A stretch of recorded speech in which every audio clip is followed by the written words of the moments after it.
Hey guys, in this video, we're going to take a look at how you can reset the keyboard settings on the Samsung Galaxy S23 series. First, tap on the home button to go back to the home screen. And from the home screen, swipe down at the top.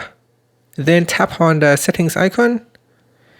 In settings, scroll down and tap on General, Management. Next, go down and tap on Samsung keyboard settings. Then you go down and tap on reset to default settings. Now go down in here and tap on reset keyboard settings. Then from the pop-up, tap on the reset button. And this will reset all your keyboard settings.